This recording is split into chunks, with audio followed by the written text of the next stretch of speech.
que es, bueno, aparte de ver cómo se arma un clúster, otras alternativas, aparte de lo que es solamente lo de la IP virtual, y que es el tema del quórum, que son sistemas un poco más avanzados, que solamente un activo pasivo.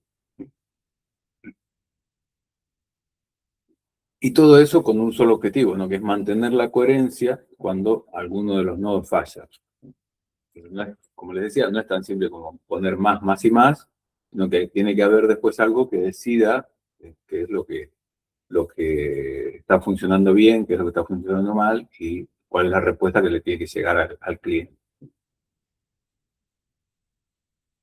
Entonces, lo primero que tenemos que tener es un mecanismo que detecte si el nodo está vivo o no, o si está andando bien o si está lento.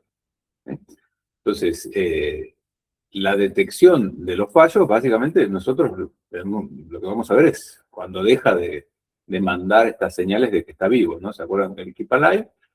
Lo manda a un multicast, que lo ven todos los otros nodos. Entonces, no tenemos que esperar que el nodo nos diga estoy muerto, porque obviamente no lo va a decir. Hay algunos nodos que sí, algunas aplicaciones, digamos, en el momento de fallar hacen un dump de memoria, pero no lo van a mandar a todo el mundo, ¿no? Entonces, básicamente lo que se hace es esperar, esperar no, digamos, que cuando el nodo deja de contestar, se supone que está caído. ¿Sí? Entonces, ahí hay un tema, ¿no? ¿Qué pasa? El nodo puede que deje de contestar porque está congestionado solamente, ¿sí? O que haya dejado de funcionar el, el sistema de respuesta, el Keep Alive, en el caso del Keep Alive, si no está esta respuesta integrada con la aplicación. ¿Tá? Entonces, ahí tenemos varias formas o varios desafíos, digamos, para detectar si el nodo está o no está funcionando. Puede estar funcionando bien, puede estar funcionando lento, puede estar funcionando lento y mal, o bien y mal, o bien, o rápido y mal, perdón. Quiere decir que el nodo contesta, pero no contesta lo que tiene que contestar. ¿Sí? Imagínense una aplicación que ustedes le dicen, bueno, nada, o sea, despiden el extracto del banco y les contesta todo en cero o todo en 1.000.000, bueno, también está mal, ¿no? Ese tipo de fallos son muy difíciles de detectar. Estos fallos se llaman fallos bizantinos. Entonces, bueno, hay varias cosas que tienen que tener en cuenta en el momento de detectar el fallo de un nodo. Entonces, lo más simple es usar estos latidos, que son paquetes chiquitos, UDPs, entre los nodos, y decir, bueno, a ver, si no me llegan los últimos 5 latidos, los últimos 10 latidos consecutivos, entonces ese nodo está caído.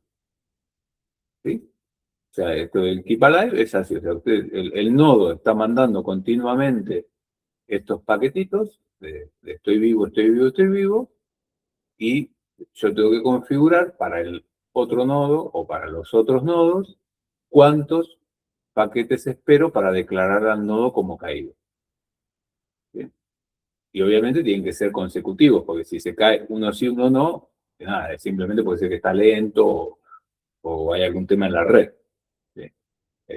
Entonces, tiene que venir como una chorrera de keep alives que se pierden. ¿Sí? Suelen poner 5 o 10, dependiendo de la criticidad de la aplicación y sobre todo para evitar esto de que esté continuamente cambiando de uno a otro sin sentido. ¿Sí?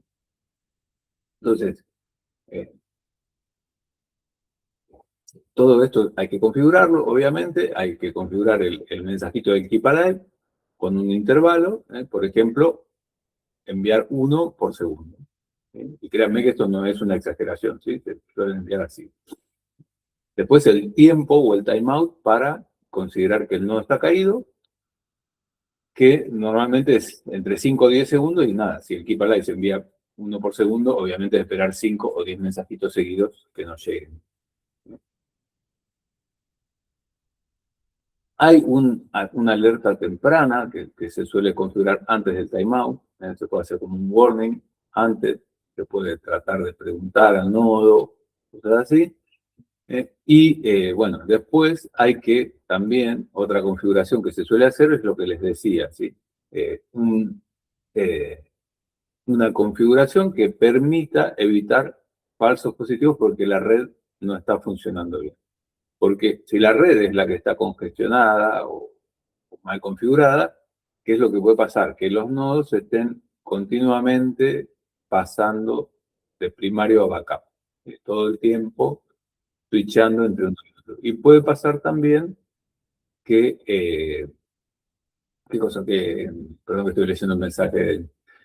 Puede pasar también que los dos se crean que son el primario, ¿no? Que es el famoso split brain. ¿Sería un estilo de ping? Sí, o sea, el Keep Alive es como un ping. No es un ping, porque es un mensajito de Keep Alive que se envía a este multicast para que lo vean todos. Depende, también se puede configurar para que se lo envíen entre los dos nodos, ¿sí? Pero sí, es equivalente a un ping, ¿no? Un mensaje cortito y simple en UDP. No es XMP, pero sí, largo, ¿no? Bueno, entonces, vieron que estaba esto de Keep Alive D. Bueno, hay otro motor más o otro software más que se llama CoroSync, que incluye el Keep Alive y otro que vamos a ver más adelante que se llama Pacemaker. Esto está todo adentro de una aplicación, CoroSync y Pacemaker. Y CoroSync en particular hace la capa de membresía del clúster, que quiere decir que gestiona los nodos que están en el clúster y gestiona el estado de esos nodos. Una aplicación que hay que instalar en todos los nodos, obviamente, y asegura que todos los nodos vean el mismo estado de pertenencia del resto. Tiene un protocolo que se llama Total Single Ring Totem, qué sé yo, dependiendo de cómo esté configurado, y garantiza que los mensajes se entreguen de manera ordenada. Entonces, si ustedes buscan CoroSync, es un producto, es software libre, obviamente. ¿Por qué no me tira CoroSync? Pero bueno, es el motor para armar clúster. Y es eso, es básicamente detectar eh, el estado de los nodos dentro de un clúster, o sea, dentro de un grupo de varios nodos.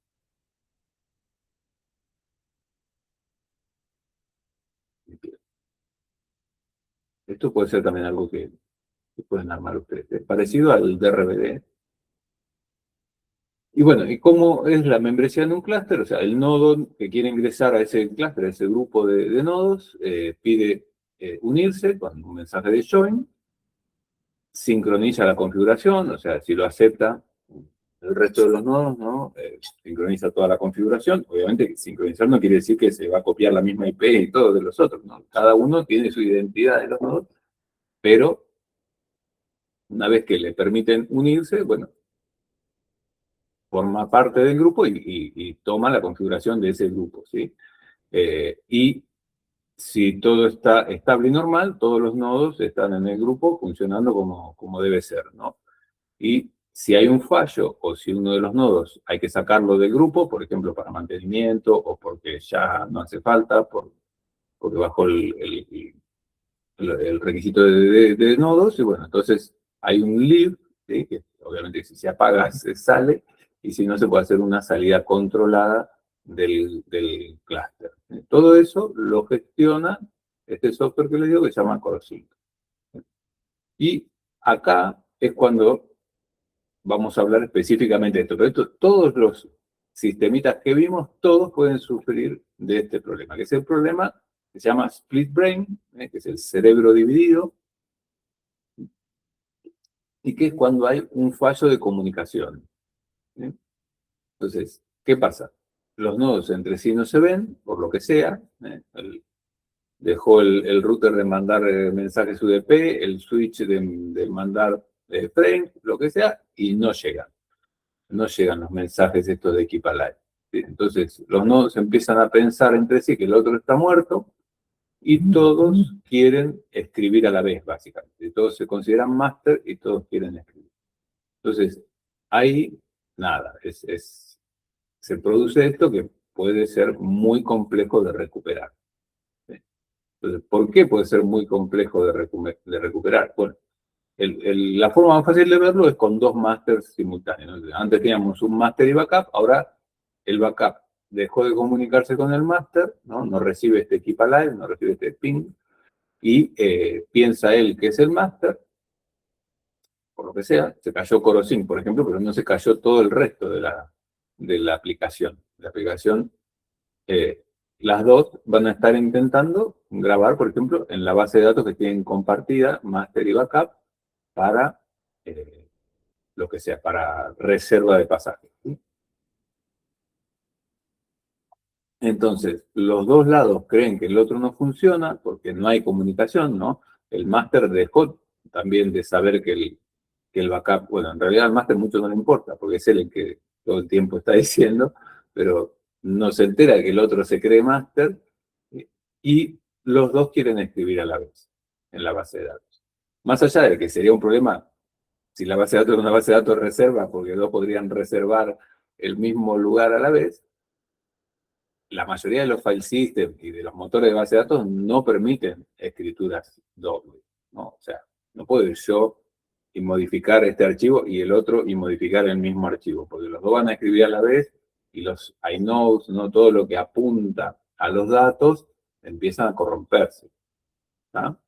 Entonces, se rompe todo, ¿sí? Es muy difícil de recuperar cuando pasa algo del estilo del split day, que hay una crisis de identidad en el sistema, que los dos nodos pierden contacto por el latido del keep alive, del heartbeat, ¿sí? Pero si siguen manteniendo acceso al almacenamiento, porque la aplicación sigue viva, los dos inician los servicios que hacen lo mismo, montan los mismos volúmenes, escriben datos, siempre sin saber que el otro está vivo, ¿no? Se separan y nada, por ejemplo, en DRBD que vimos en la clase anterior, entra, el DRBD se rompe porque recuerden que comparten bit a bit, ¿no? O bloque a bloque, digamos, el almacenamiento de bloques y ya no se puede mantener la información porque son diferentes los dos. Y bueno, y si están trabajando con un sistema de archivos compartidos, por ejemplo, de un NAS, para almacenar una base de datos o para lo que sea, entonces el sistema de archivos, que es Extended for o XFS, no permite, o NFS también, no permite que dos nodos escriban a la vez. Entonces, se rompen la tabla de nodos, se rompe el superbloque, y eso puede tardar, como dice ahí, milisegundos. Apenas pasa el split brain y los dos quieren escribir a la vez, rompen el almacenamiento. Entonces es muy grave. Si no es que bueno, que después yo puedo ir como con el Git y decir, a ver, hagamos un diff que cambió de este a este y elijo uno, elijo el otro. No es tan fácil, ¿no? Hay que recuperar con FSSK y demás, y no siempre van a poder recuperar todo lo que pasó. Y no siempre, si rompieron los inodos, FSSK no siempre va a poder recuperar. Entonces, bueno, acá tenía, ¿no? En LVM, por ejemplo, los metadatos de LVM, ¿saben lo que es LVM? ¿Se acuerdan? Lo vimos en esta materia, lo vieron. Se corrompen la cabecera del volume group directamente y nada, se pierde todo, ¿no? Si los dos nodos quieren trabajar sobre LVM. En NFS también, como les decía, no se puede escribir los dos a la vez. Los clientes van a recibir errores de entrada y salida y van a recibir archivos duplicados con distinto contenido. El contenido de un nodo no es igual al del otro.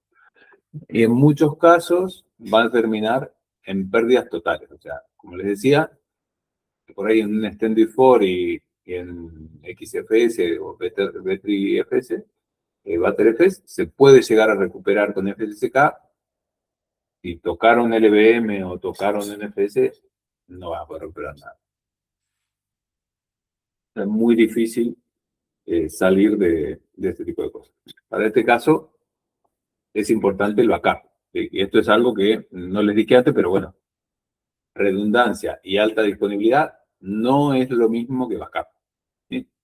Backup es otra cosa. O sea, yo hago el backup tiene que estar desconectado del sistema, ¿sí?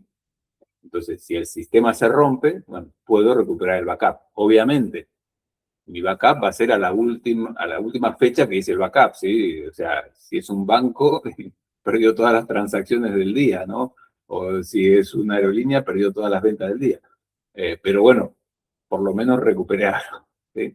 Eh, Nunca me pasó algo tan grave como un banco, porque nunca trabajé en una aerolínea, pero sí me han pasado cosas así, es muy normal, ¿no? Que toquen un Excel y lo rompan.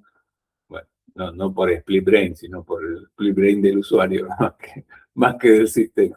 Y entonces nada, eso es el backup, o sea, hay que ir y buscar el backup y restaurar el backup, pero no tiene nada que ver con alta disponibilidad ni redundancia, ¿no?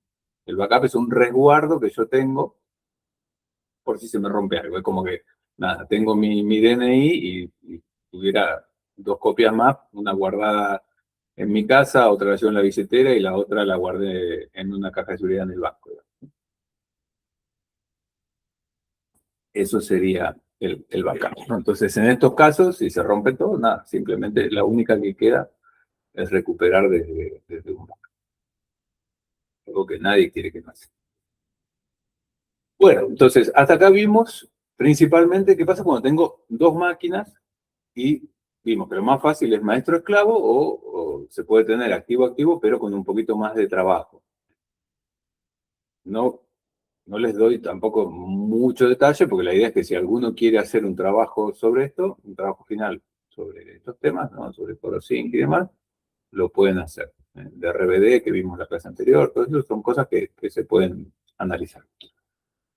Entonces ahora vamos a llegar a un paso más. Antes teníamos dos nodos nada más, pero podemos trabajar con más nodos. Y en ese caso trabajamos con otro concepto que se llama quórum.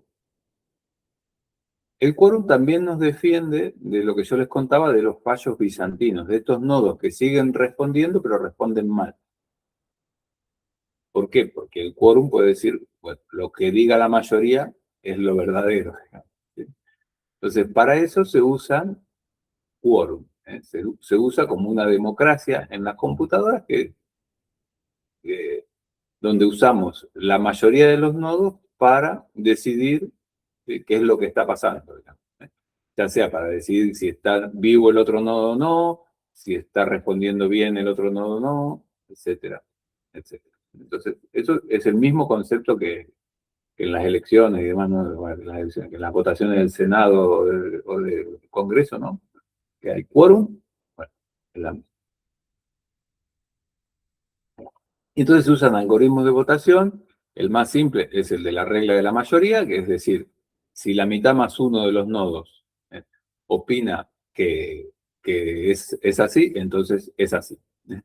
La mitad más uno, obviamente, tengo tres nodos, la mitad es 1,5, ¿no? O sea, es uno en realidad, es la mitad entera, más otro nodo, ¿no? Entonces serían dos, ¿no? Si tengo tres nodos, lo que digan dos nodos es mayoría.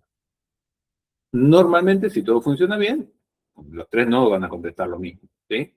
Pero para definir, por ejemplo, para decidir que un nodo está caído, tiene que haber por lo menos dos nodos que digan que ese nodo está caído. Si no, no está caído, ¿no? Y entonces ahí, oh maravilla, evitamos el split brain. ¿A qué costo? Y al costo de que con dos nodos no podemos evitar el split brain. Necesitamos mínimo tres nodos, ¿sí? Para que haya por lo menos dos nodos que digan que el tercero está caído. Entonces, en ese caso, es mucho más difícil que pase el split brain, porque se puede cortar la red con uno de los nodos, pero no con el otro, y así. Entonces, para estos algoritmos de votación funcionan de esa manera. ¿Sí? Un clúster tiene el quórum si la cantidad de nodos que hay vivos, digamos, es la mitad más uno. fíjense que siempre en estos tipos de despliegues hay que tratar de evitar el empate, ¿no? O sea, en dos nodos hay empate, ¿no? Porque si uno falla, el otro tiene el 50% nada más, no llega a la mayoría. Tres nodos, como decía, sí, dos son mayoría. En cuatro nodos tenemos otra vez un problema, porque si dos opinan lo mismo, tenemos solamente el 50%. ¿Sí? Entonces, en un clúster de cuatro nodos es igual de seguro que un clúster de tres nodos. No tendría sentido. ¿No se hace? No, sí, se puede hacer. Pero sepan que va a estar igual de asegurado que un clúster de tres. O sea, tienen un nodo que si quieren para repartir carga o lo que sea, todo bien. Pero la seguridad de un clúster de cuatro nodos es la misma que la de tres, de uno de tres. Y ya el de 5 nodos es más seguro, ¿sí? Porque pueden fallar hasta 2 nodos, digamos, en ese. Y va a haber 3 que contesten. Entonces, normalmente se tratan de poner cantidades impares. Eso es el tema del quórum. ¿Es la única forma de hacerlo? No es la única. ¿Sí? Pero sí hay distintos tipos de votaciones, digamos, que se pueden hacer. En Kubernetes, por ejemplo, hay una especie de quórum, pero eligen cada tanto a cuál es el nodo maestro, digamos, cuál es el nodo controller que está vivo, digamos, y que los va a manejar a todos. Pero bueno, lo eligen cada tanto, entonces si ese nodo en un momento no se postula, digamos, el resto va a elegir a otro que va a ser el que va a pasar a ser el maestro en ese momento. Y bueno, también, si ustedes trabajan solo con dos nodos, pueden trabajar o añadir un nodo solamente para quórum, ¿sí? Que sería un nodo que no da servicio, y se lo llama ese Q-Device o Quorum Device, ¿no? Que es un dispositivo solo para quórum. Es un tercer elemento externo que no hace nada, solamente está para votar. No voy a hacer ningún paralelismo con la vida real. Pero nada, o sea, lo bueno es que esto pueden poner una máquina virtual o algo chiquito, que no requiere de mucho procesamiento ni almacenamiento ni nada, porque no está haciendo más que en la red, está participando del clúster, ¿sí? Para definir si los otros dos están caídos.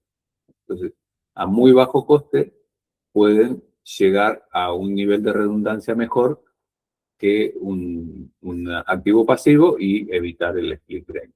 Entonces añaden simplemente un tercer dispositivo que solamente esté participando de la votación. Bien. Entonces, para hacer este tipo de cosas, ya vimos que existía CoroSync, también existe otro software que se llama Pacemaker. Pacemaker, si no me equivoco, en inglés significa marcapasos. Fíjense que se llaman, todas cosas están relacionadas con Keep Alive, o sea, mantenerte vivo, Heartbeat, que son los latidos que se envían para estos mensajitos tipo ping, Pacemaker, marcapasos, todos están relacionados. ¿Sí? Entonces, ¿qué es el pacemaker? O sea, CoroSync gestiona la membresía. ¿Sí? Pero está bien, o sea, se cae un nodo y ¿qué hacemos? Ahí CoroSync no gestiona toda la parte de reconfiguración que habría que hacer de los servicios cuando el nodo se cae. Eso lo hace Pacemaker. Entonces, Pacemaker lo que hace es eso, gestionar los servicios, asignar las IP, las bases de datos, las máquinas virtuales y demás. Y también, bueno, hay un software que lo que hace, la otra funcionalidad que tiene es gestionar los recursos del clúster. Entonces decide dónde se ejecuta cada una de las cosas. Todo esto que les estoy contando es algo que no necesitamos hacer en Kubernetes. ¿Sí? Kubernetes ya tiene todas estas funcionalidades. ¿Sí? Estos son productos que van por fuera, ¿sí? O sea, Pacemaker es otra cosa, Cluster Lab, que va por fuera de Kubernetes. Es un Cluster Resource Manager, es un gestor de los recursos del cluster. Y normalmente lo van a encontrar dentro de otros paquetes, ¿sí? Porque hace falta, por ejemplo, para complementar cosas. ¿Ah?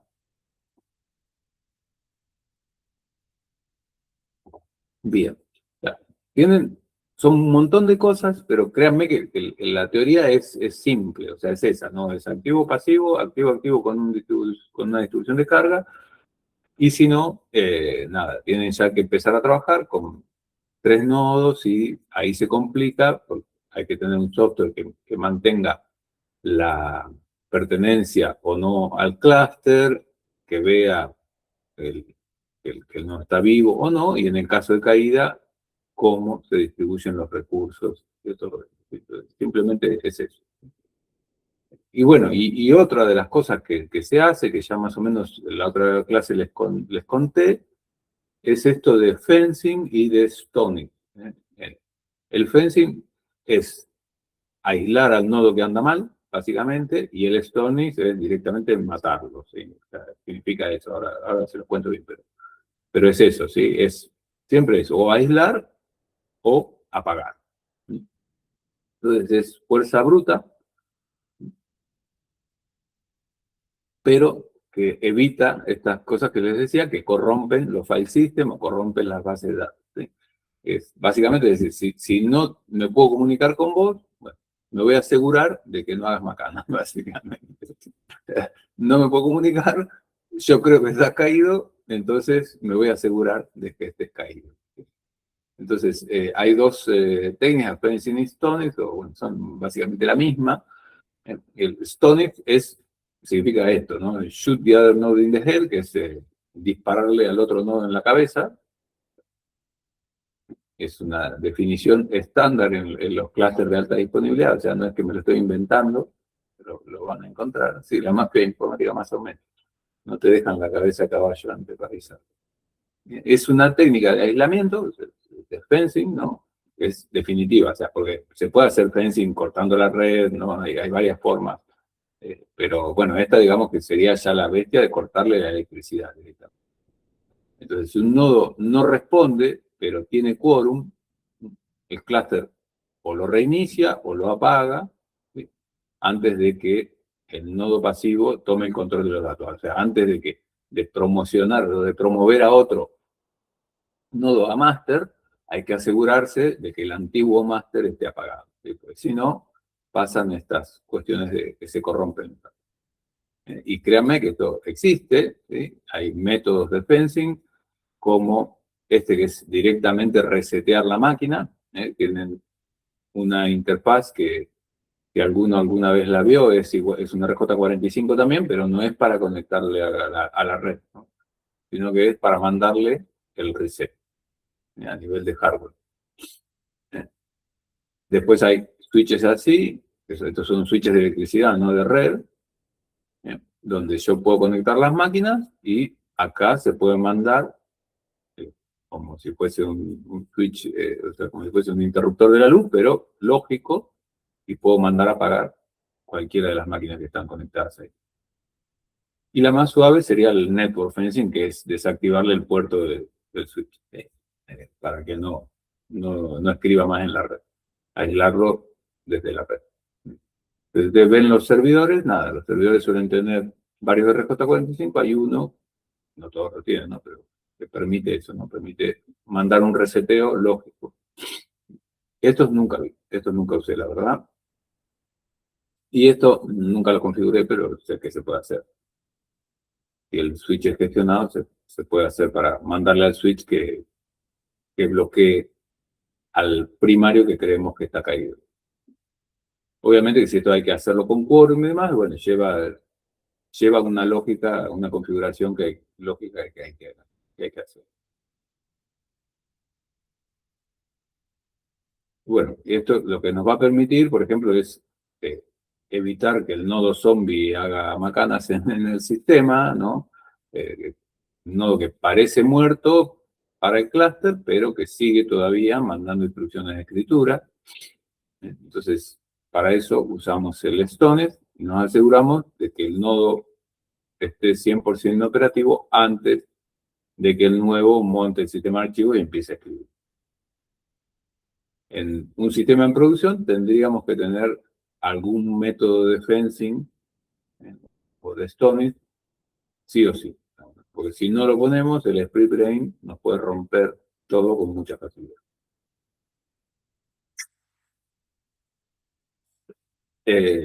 Nada, yo he configurado, nunca vi que se pusiera en funcionamiento, por suerte. No sé, por suerte o por desgracia. No sé. Pero no. La recomendación es que los sistemas de producción tengan esto siempre activado. Bien. ¿Dudas o preguntas de esta parte? En la última parte viene lo tuyo, Ole. Yo les dejo acá algunas preguntas para ver si las leen ustedes y contestan, ¿no? ¿Qué pasa si el dispositivo de fencing falla? También es un punto único de fallo. ¿Qué se les ocurre?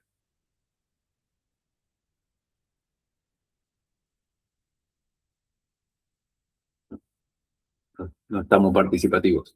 Y, claro, sí, el dispositivo de fencing es uno solo normalmente, o sea, no se puede matar, pero sí puede pasar, insisto, yo nunca usé estos de electricidad y nunca me pasó, más allá de haberlo configurado, que se tenga que resetear el nodo por la interfaz esta de IPMI.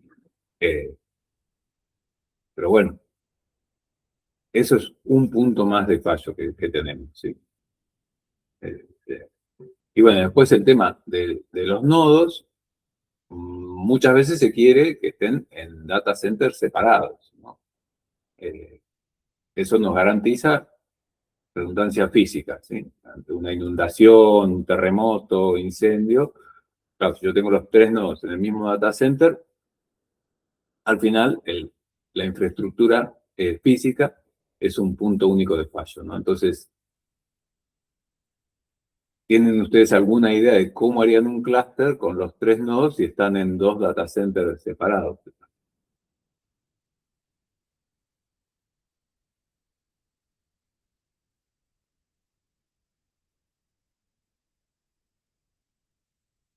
Nadie dice nada. Yo creo que Denis sos el único que está. Bueno, nada, ahí tiene que tener un montón de consideraciones cuando los separa.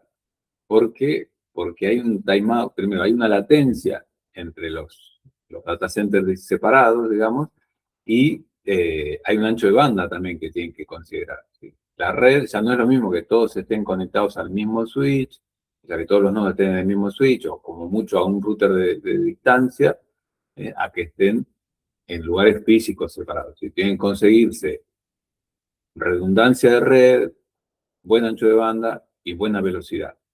No es imposible, pero sí hay que tener varias consideraciones. Incluso con el nodo que está apartado, ya ahí el fencing, en principio se hace solamente por red, que pues, no van a cortarle la electricidad estando en un data center al otro data center. Bueno, ahora arrancaríamos con la última parte. Yo creo que seguimos, ya tengo el mate, así que podemos seguir hasta el final. Eh, Como les decía, todo esto que les mostré, en Kubernetes, bueno, el fencing sí, se puede hacer entre los nodos del clúster de Kubernetes, ¿no? Entre los nodos de control, pero bueno, no a nivel de aplicación, porque eso lo maneja ya Kubernetes, ¿sí? O sea, son microservicios, o sea, son pods que están en ejecución y todo el control, todo este control se puede hacer a nivel lógico. Y no hay necesidad de estar replicando, poniendo activo pasivo y demás, ¿sí? Sino que simplemente yo voy lanzando pods y pongo un balanceador de carga que reparte la, la carga. Y si el pod se muere en un lugar, nada, arranca en otro y ya está. O vuelve a arrancar en el mismo, si es que se había muerto simplemente por un fallo de la aplicación. ¿Sí? Entonces, vamos a ver ahora cómo se hace el balanceo y la orquestación en infraestructura con contenedores y con orquestación. Entonces, el balanceo de carga tradicional se puede usar también para distribuir el tráfico dentro del centro de datos. Y ahí usamos los algoritmos tradicionales también, pero como les decía, esto lo implementa ya Kubernetes. ¿Se acuerdan que yo más o menos les mostré en su momento que tenían un load balancer o balanceador de carga? Entonces, ¿qué algoritmos tenemos para distribuir la carga entre los distintos pods? A ver, esto también se puede hacer entre máquinas físicas, ¿sí? Pero entre los pods y los contenedores es normal hacer esto, o sea, es poner varios y repartir la carga entre todos. El algoritmo más básico es el que se llama round robin. Round robin es una ronda, digamos, ¿sí? En castellano. Entonces, simplemente es ir pasando en la ronda, ¿sí? Cíclicamente se le da una tarea a cada nodo del conjunto, ¿sí? Y cuando termino por el último, vuelvo al primero, ¿sí? Por eso es una ronda del round robin. Ese es el más simple, es ideal cuando todos los nodos tienen la misma capacidad y cuando no hay estado ni nada, o sea, como les decía, si lo que estoy distribuyendo con esos nodos es contenido estático, todas las máquinas son iguales, nada. Le voy pasando una tarea a cada uno y que lo responda. ¿Bien? ¿Qué pasa? Acá lo que pasa es que por más que todas las máquinas sean iguales y que tengan la misma capacidad y demás, puede pasar que no es lo mismo mandar una imagen chiquita que mandar un video, por ejemplo, ¿no? O mandar un archivo de texto que mandar una imagen. Entonces, ahí puede haber problemas. O sea, puede haber problemas de sobrecarga en el nodo que le tocan las tareas más pesadas, ¿no? Entonces, algo un poquito más complejo que el round robin es el de menor cantidad de conexiones, ¿sí? Que se llama least connection, ¿sí? Menos conexiones sería la traducción, ¿no? Entonces, ese lo que hace es dirigir el tráfico al nodo que tenga menos conexiones activas. Ese está bueno para cuando tienen tareas de duración variable principalmente. Y también, si tenemos lo que vamos a ver en el próximo punto, que son las sesiones persistentes, ¿sí? O sea, que todo lo que venga de la misma IP se le sigue mandando al mismo nodo, bueno, también el de menos conexiones también está bueno, porque si tenemos la suerte de que todas las sesiones están yendo siempre al mismo nodo y se quedan con ese, por ahí lo carga demasiado, ¿sí? Entonces, el de menos conexiones es un poquito más avanzado que el round robin. El round robin es el más simple, más básico, no hay que configurar nada, y más allá de que no hay que configurar nada, digamos que es el que menos carga de CPU tiene para tomar la decisión. Entonces,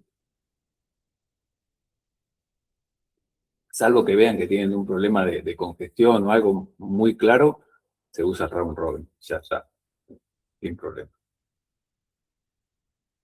Y bueno, esos dos tienen además un agregado que es el tema de la persistencia de sesión, ¿sí? Se pueden usar round robin y, y list connections para persistencia de sesión, o sea, para sesiones que necesiten estado, pero tienen que tener en cuenta algo, que es que si la aplicación no está preparada para que el usuario se vaya de un lado a otro, o sea, que al mismo usuario lo atiendan dos servidores diferentes, entonces tienen que tener en cuenta la persistencia de sesión. Y acá está lo que preguntaba Denis, que hay varias formas de hacerlo, pero estas serían como las dos principales, una es el source hashing, o sea, se crea un hash basado en la IP de la fuente, ¿no? Del cliente, y se garantiza que todas las solicitudes de ese cliente lleguen al mismo nodo, o sea, al mismo backend. Entonces, como les decía, si el cliente está logado, bueno, el nodo sabe que está logado y entonces lo trata como debe tratar. Está logado, está haciendo una transferencia o está haciendo una reserva, qué sé yo, todo eso. Si la aplicación de alguna manera necesita identificar al cliente, si estoy leyendo las noticias de Infobae, me da lo mismo que me manden el texto uno y la imagen el otro. Pero si estoy haciendo algo que necesita identificación única, entonces puedo o tengo, digamos, que hacer algo así. ¿Bien? ¿Es la única forma? No. También hay otra que es esta de Sticky Sessions, que son cookies que mete el balanceador para rastrear el cliente y el nodo que le contestó, ¿sí? Para hacer ese macheo, manda cookies, manda tokens, y permite hacer un balanceo inteligente sin perder, ¿no?, lo que el usuario hizo hasta ese momento. ¿Tá? Entonces, hay más de una manera de mantener. Y también, obviamente, si yo hago mi aplicación para que sea stateless, porque en realidad cada vez que voy a hacer algo, leo en la base de datos si está conectado, no está conectado, o el histórico de transacciones, bueno, entonces también puedo hacerlo. Ahí puedo hacer cualquier cosa sin ningún problema, porque mi aplicación de repente se volvió stateless, porque el estado no lo guarda la aplicación, sino que se guarda en una base de datos en común. ¿Tá? Pero si yo tengo una base de datos MySQL, olvídense, no es stateless, es stateful, y hay un solo máster. Un solo máster de escritura y, bueno, sí puede haber varios de lectura.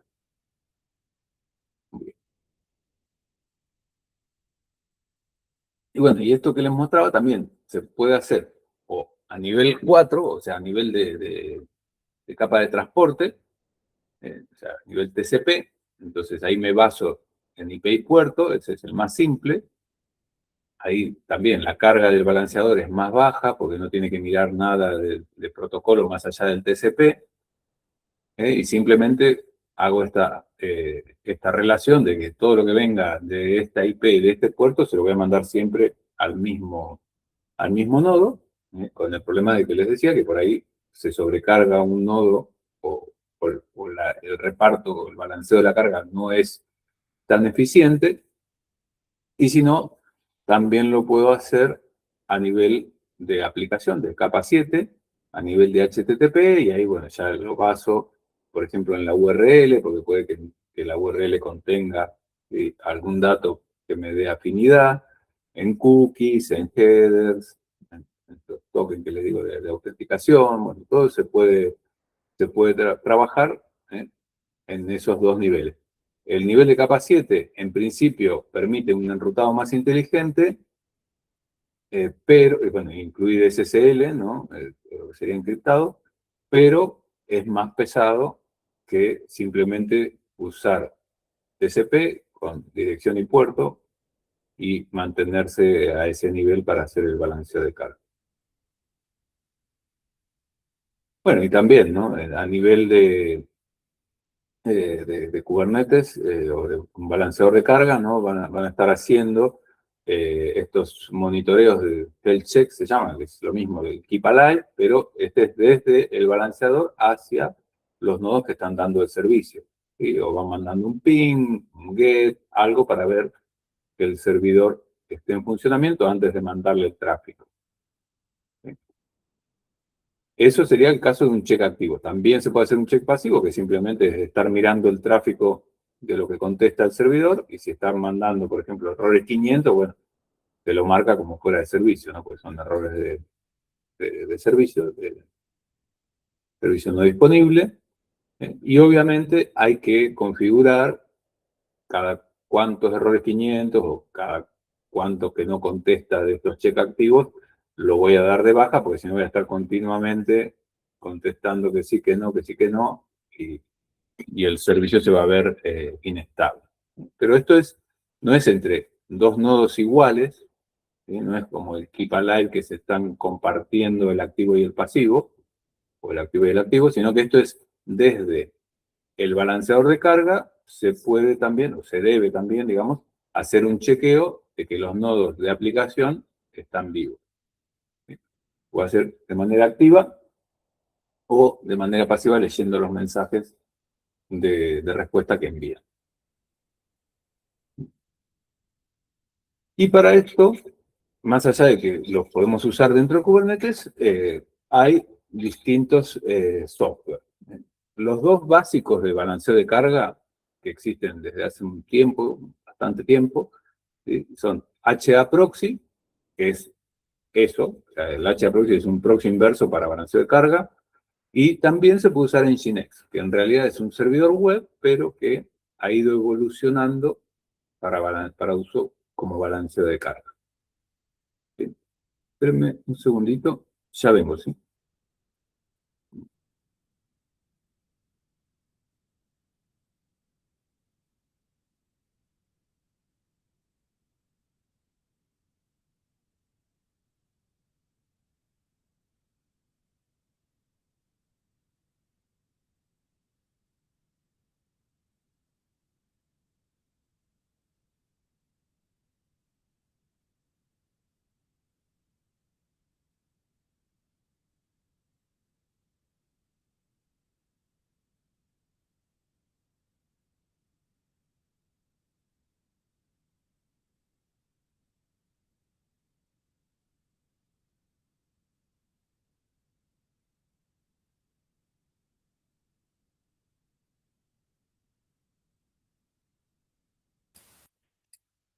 Bien, entonces como les decía, hay más, pero estos serían como los dos principales para hacer balanceo de carga, los dos software principales, HAProxy y Nginx.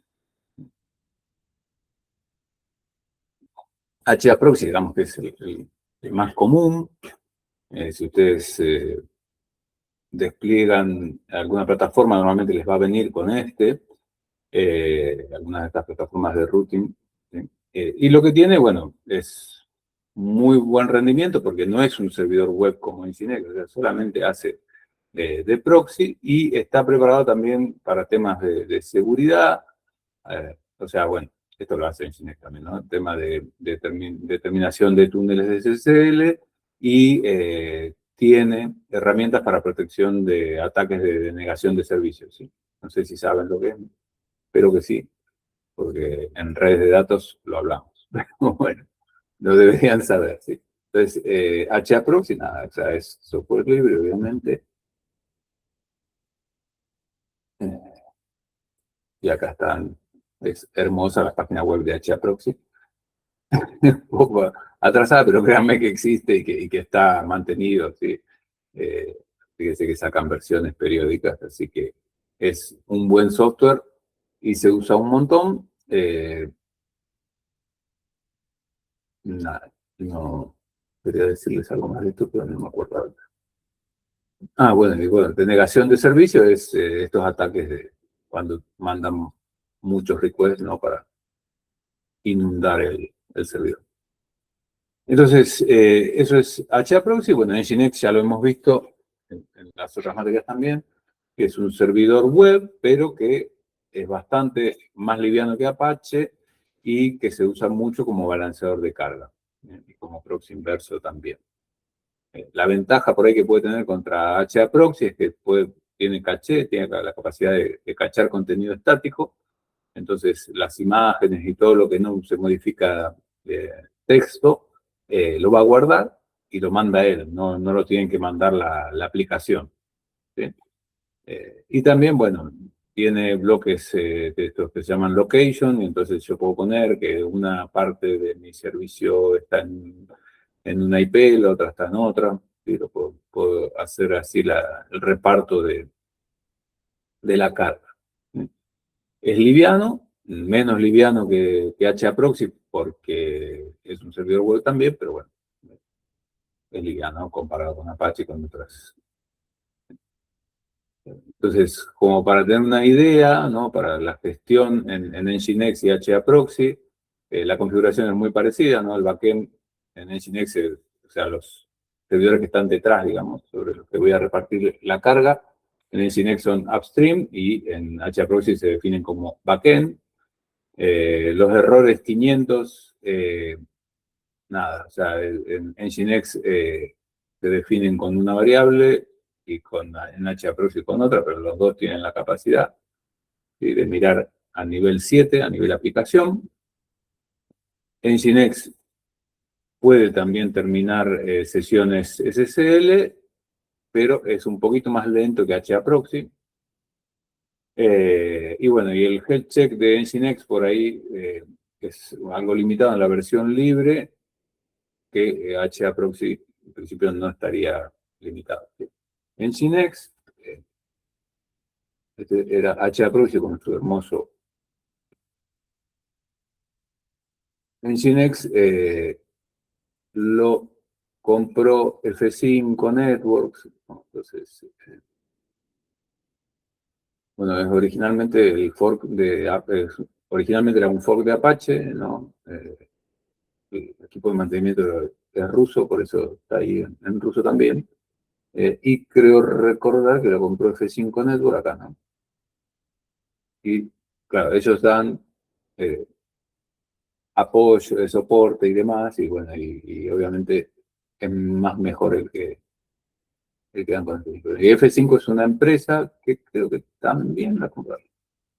Este, que hacía, no seguirá haciendo hardware para balanceo de carga. Yo estos les he comprado alguna vez para Telefónica en su momento. Unos switches muy buenos que ya incluían el balanceo de carga. A esta altura, la verdad que ya no sé, ya deben haber evolucionado un montón desde, creo que estoy hablando del 2005-2006.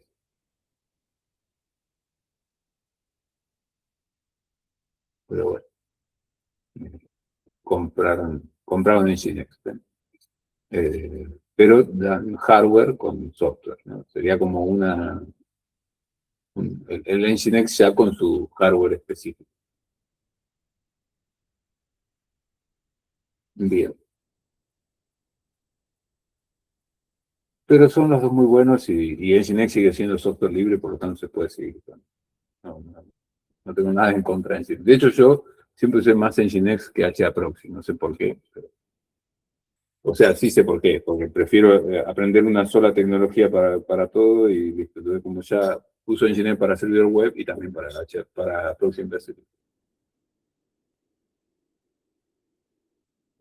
Pero bueno, tengan en cuenta eso, que HAProxy, al ser un software específico para proxy, es un poco más liviano y las solicitudes por segundo que puede contestar están en el orden de los 180.000, en Nginx 160.000. Imagínense, yo nunca manejé una plataforma con tantos requests, así que no me afecta. Pero sepan que después todos los que vienen detrás en el mercado, como por ejemplo Traffic, que también es un proxy inverso, están a la mitad de rendimiento más o menos. Bien. Seguro que obviamente que estos son valores orientativos, dependerá de hardware, dependerá de un montón de cosas, ¿no? Del tipo de tráfico, el contenido que estén enviando y demás, pero bueno, HAProxy típicamente es el más liviano y el más rápido. Y bueno, ahí les comenté, en Nginx y HAProxy hay muchos más. Eso ya ustedes, si eso van a Wikipedia, comparación proxy inverso, y nada, si se fijan, que creo que no, acá no hay lista, son medio vagos. Le preguntan ustedes a la IA, pero a ver si en inglés tienen una tablita.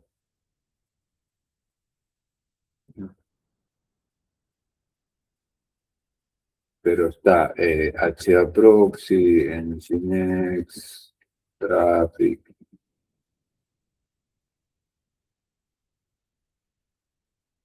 Acá nadie pone más, pero créanme que hay más. Kali, este es el otro. Bueno, Apache también se puede usar como proxy inverso.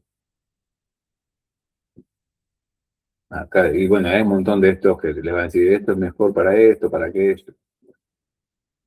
Pero en particular les cuento un poquito de Traffic, que es diferente a Nginx y a HAProxy, en el sentido de que está pensado ya para trabajar con contenedores.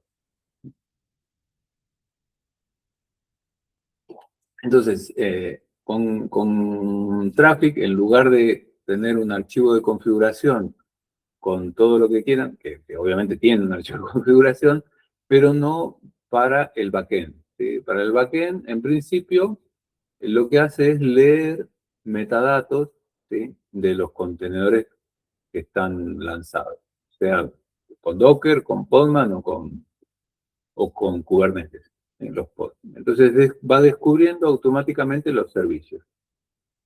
Claramente yo tengo que lanzar los servicios con metadatos como para que Traffic los lea, ¿no? Si no, no los va a reconocer.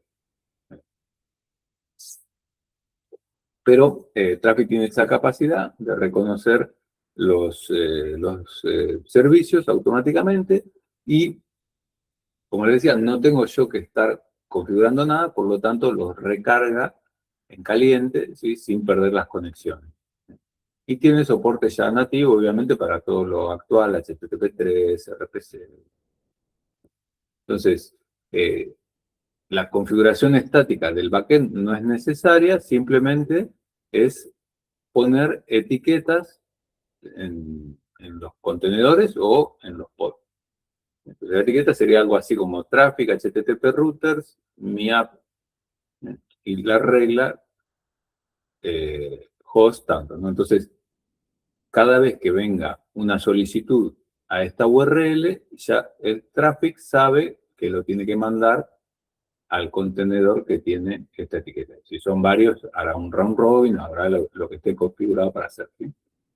Pero en principio la ventaja es esa, ¿no? Que no tengo que estar yo haciendo configuración estática del backend, sino que automáticamente está leyendo las etiquetas de los contenedores y los está metiendo, digamos, en el servicio que corresponde.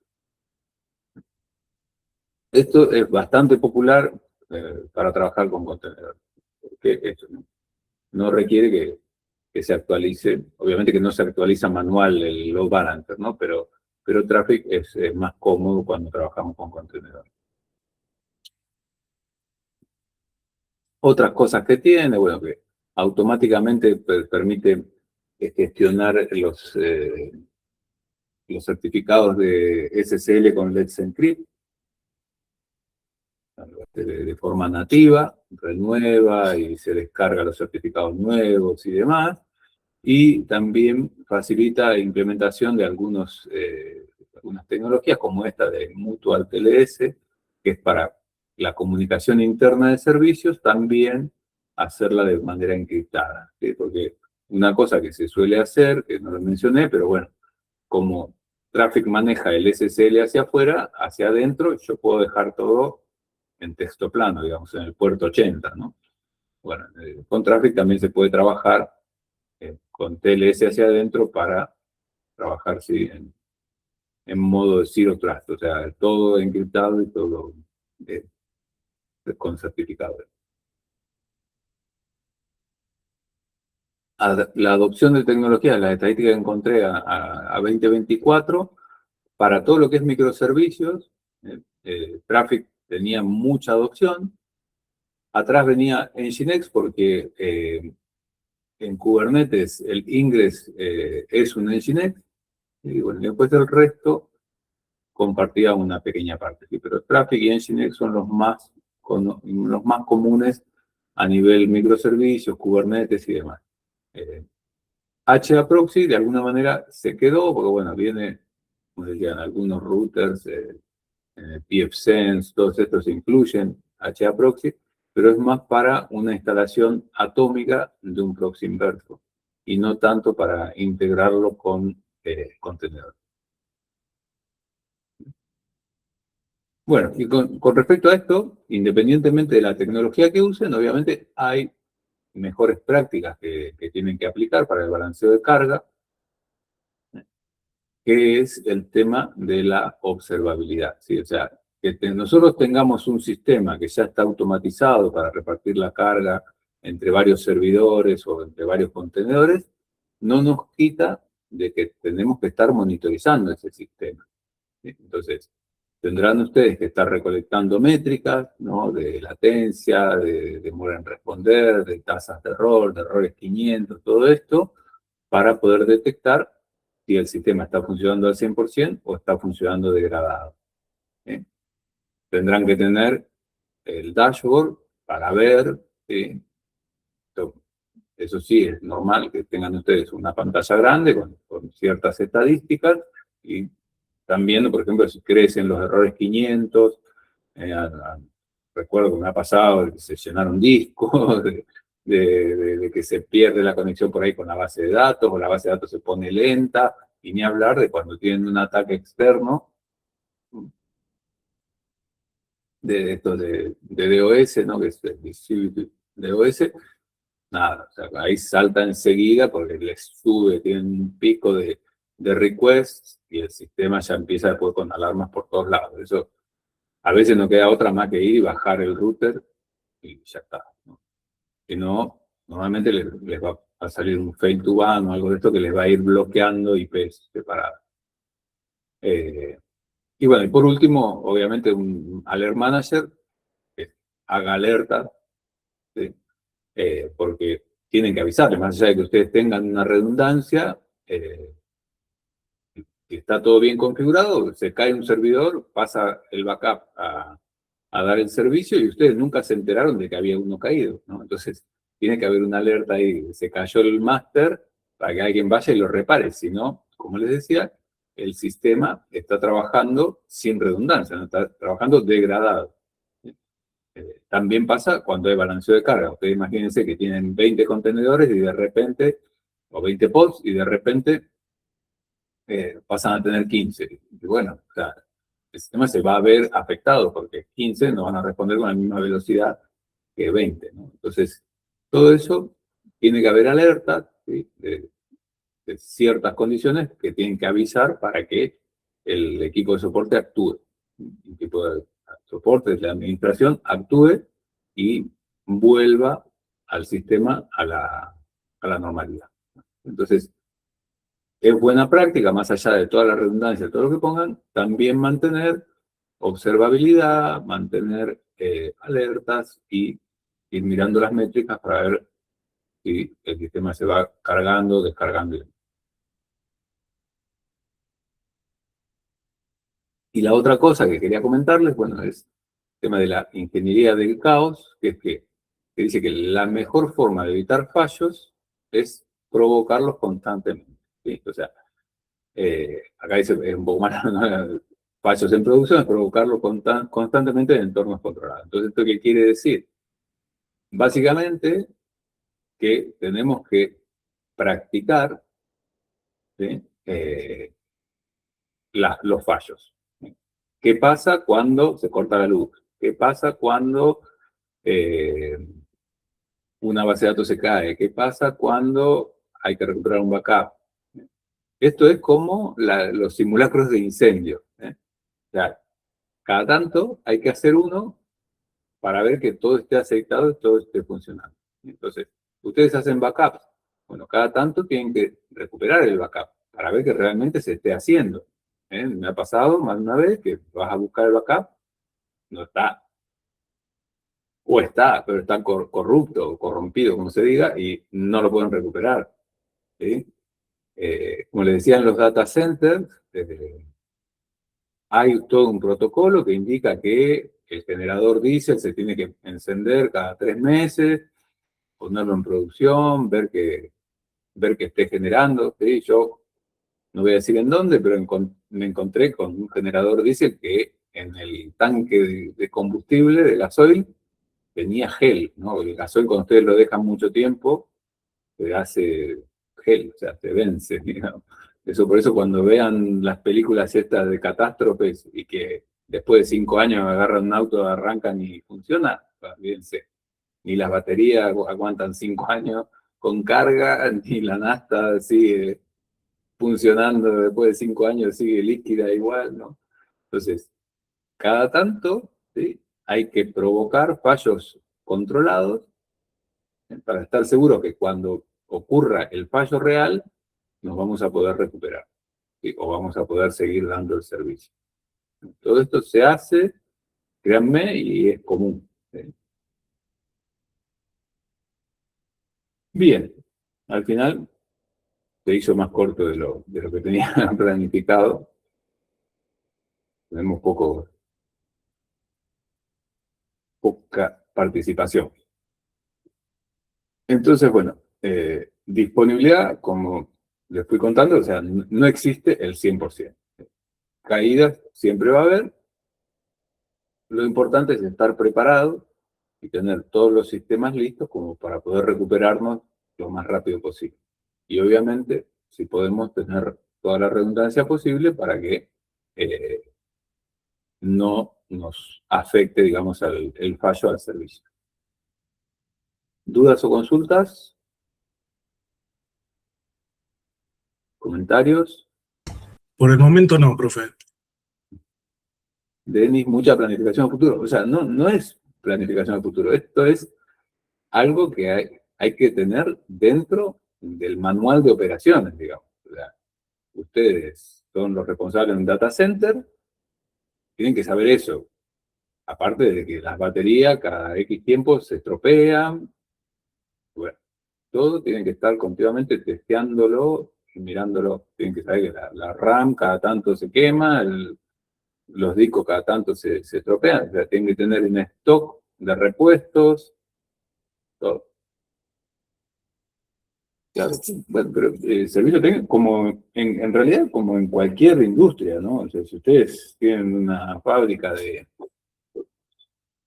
envase de plástico también, o sea, tienen que tener, saben cuál es la roldana que se estropea cada X tiempo, todo, y bueno, lo tienen que tener. Mantenimiento preventivo, mantenimiento correctivo se llama.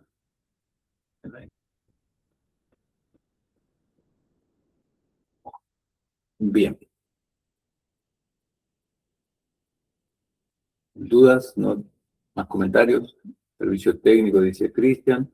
Sí, o sea, en realidad, normalmente hay en las divisiones de informática de las empresas o de los organismos, ustedes van a tener dos partes, ¿no? Una que es el desarrollo, digamos que serían no precisamente ustedes, sino los que programan, y por otro lado, el infraestructura. Y en infraestructura también van a tener el soporte técnico, que es los que atienden cuando llama a alguien, el primer nivel de incidencia, después tienen el segundo nivel, que son ya los que saben de los problemas, y a veces pueden tener un tercer nivel, sobre todo para redes y demás, o el tercer nivel también de aplicación lo hace desarrollo. Bueno, todo eso se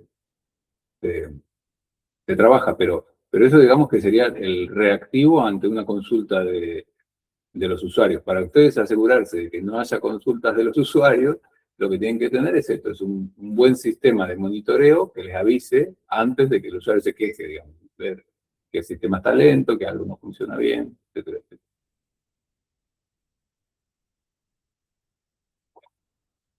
Bueno, lo dejamos acá, entonces corto la grabación. Cualquier cosita